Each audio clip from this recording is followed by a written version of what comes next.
Good morning student. आज हम आपको संस्कृत ग्रामर में पढ़ाएंगे बेटा संख्यावाचक शब्द। जिससे कि हमारी संस्कृत में गिनती दो होती है, संख्यावाची और क्रमवाची।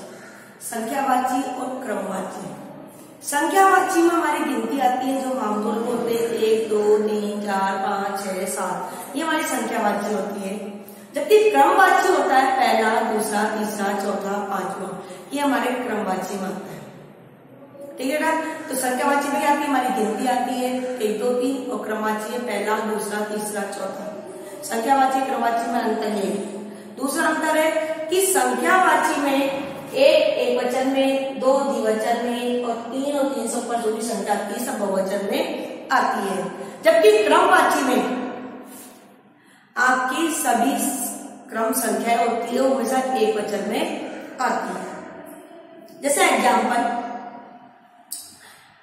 आपकी क्लास में से मान ले 20 छात्र हैं, ठीक है।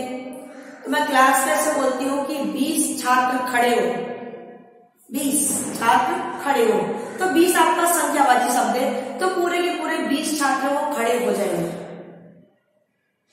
ये आपके संख्यावाची हो गया। लेकिन मैं ऐसे कहूं कि 20वां छात्र खड़ा हो, 20वां छात्र खड़ा हो, तो जिसका रोल नंबर 20 है क्लास में वो छात्र खड़ा हो जाएगा।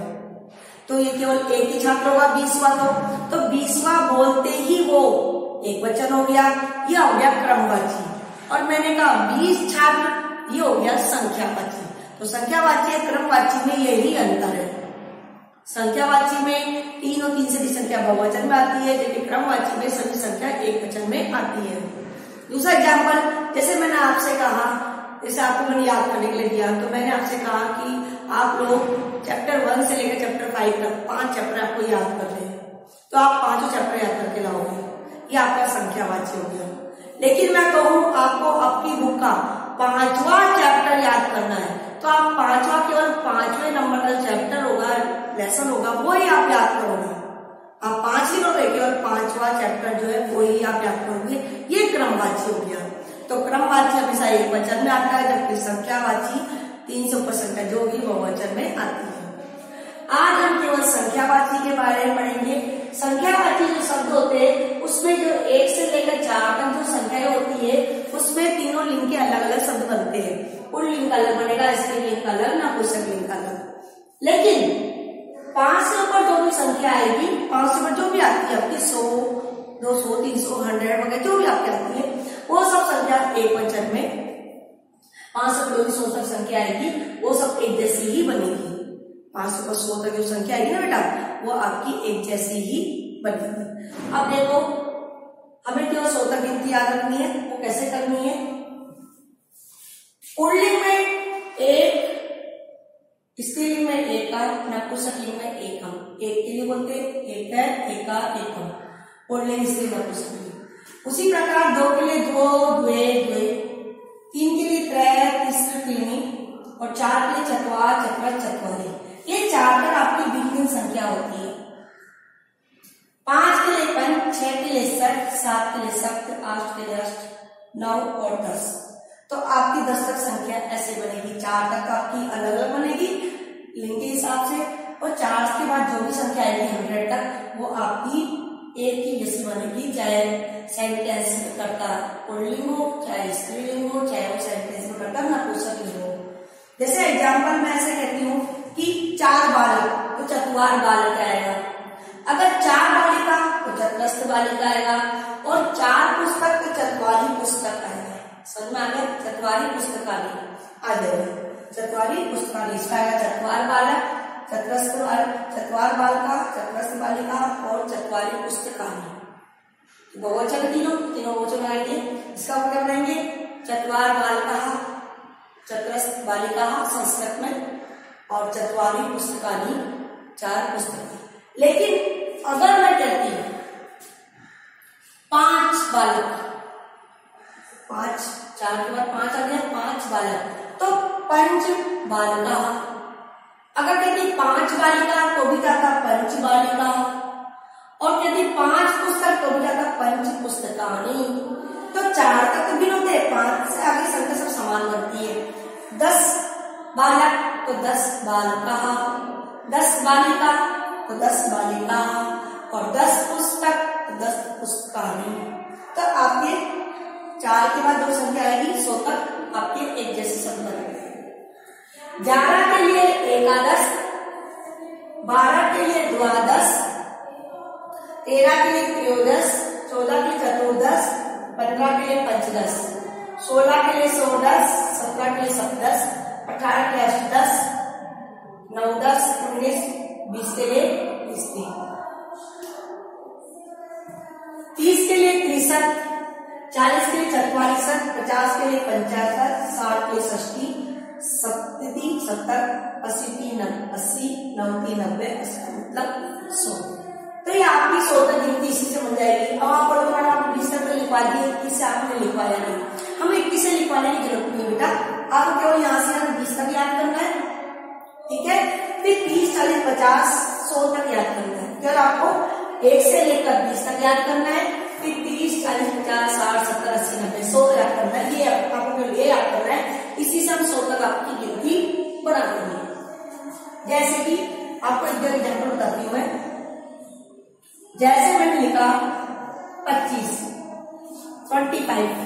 अब आपको 25 को संस्कृत में लिखना है, क्योंकि 25 मैंने यहाँ लिखा ही नहीं, या तो पहले 20 तक लिखा है मैंने, 30, 40, 50 लिख दिया। अब 25 संस्कृत आप कैसे करोगे?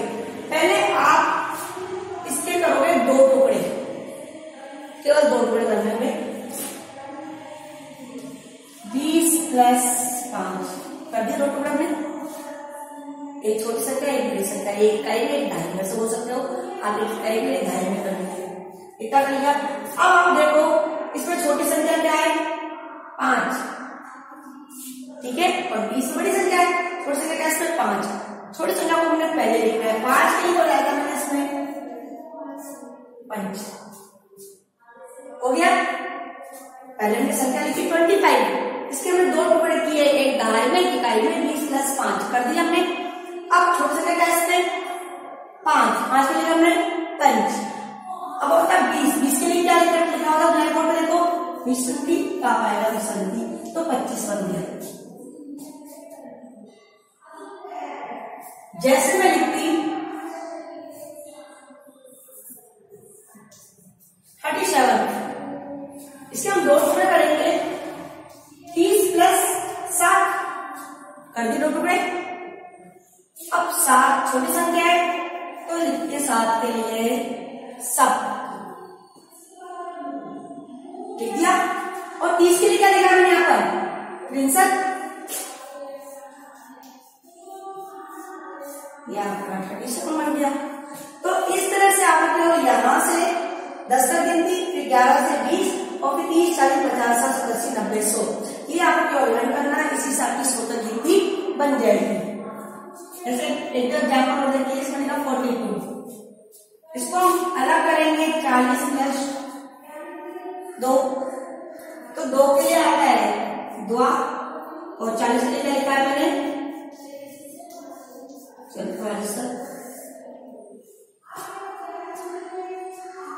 जैसे लिखा मैंने 99, इसको आप 2 तरह से कर सकते हो। तो आप ये वाला देखिए, 90 + 9, 9 के लिए क्या आता है बेटा? 9, और 90 के लिए क्या आएगा? 90, 9 तो क्या बन गया आपके 99। जहां भी 9 संख्या आती है उसको हम ऐसे भी कर सकते हैं, 99 को हम इस तरह से भी कर सकते हैं, 99 लिखा मैंने तो 100 - 1 99 है, ठीक है। जहां भी 90 संख्या है उसको वैसे भी कर सकते हैं। तो जब कम कर रहे हैं ना हम, तो कम में आता है 1 ओम, क्या आता है बेटा? 1 ओम। और फिर किससे कम है? 100 से कम है। 1 कम किससे? 100 से, तो 1 ओम शतम, 1 ओम शतम। तो 99 को ऐसे लिख सकते हैं, ऐसे भी लिख सकते हैं। अन्य उदाहरण देखिए, जैसे कि मैं लिखा 81, तो पहले से टुकड़े कीजिए, 2 टुकड़े, एक ढाई में इकाई में कर दिया हमने। अब 1 के लिए क्या लिखा मैंने? 1। अब 80 के लिए लिखा 80 टी,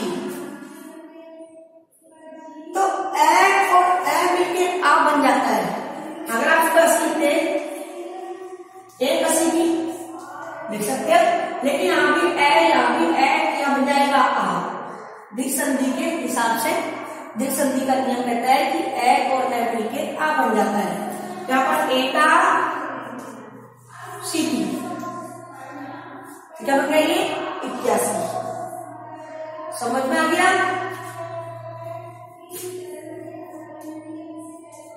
85 क्या बनेगा 85।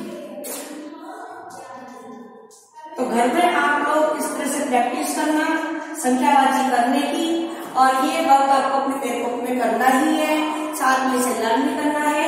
एक बात उन्हें देख लीजिए कि संख्यावाची और क्रमवाची में क्या अंतर होता है। संख्यावाची आपकी गिनती होती है 1 2 3 4, कभी क्रमवाची होती है पहला दूसरा तीसरा चौथा।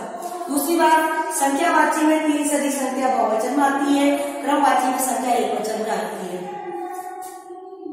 हम पढ़ रहे संख्यावाची 1 से लेकर 4 तक जो होते पुल्लिंग के हिसाब से वर्ड अलग अलग आते हैं, लेकिन 5 से जो संख्या आती है 100 तक वो आपके एक जैसी बनती है, चाहे सेंटेंस में कर्ता स्त्रीलिंग हो, चाहे पुल्लिंग हो, चाहे वो नपुंसकलिंग हो। तो आपको 1 से लेकर 10 तक ये वाला याद करना है, अपनी फेरकोप में करना है। फिर 11 से लेकर 20 तक लर्न करना है। 30 40 50 60 70 80 90 100 आपको केवल इतना ही लर्न करना है। इसी से आपकी 100 तक गिनती बन जाएगी। घर में आप प्रैक्टिस करना बेटा। तो प्रैक्टिस क्या करोगे, आप लोग कोई भी संख्या ले लेना 100 के बीच में, उसके 2 टुकड़े करना, एक दहाई में एक इकाई में, और फिर पहले इकाई वाली संख्या यानी छोटी संख्या जो है उसको पहले लिखना और फिर दहाई वाली संख्या बाद में लिखना। इस तरह से आपकी संस्कृत में संख्या बन जाएगी। तो आपको इस तरह से 100 तक आप संख्या लिखनी है, अपनी प्रकोप में इसको प्रैक्टिस करना और फिर इसको पूरा करना है।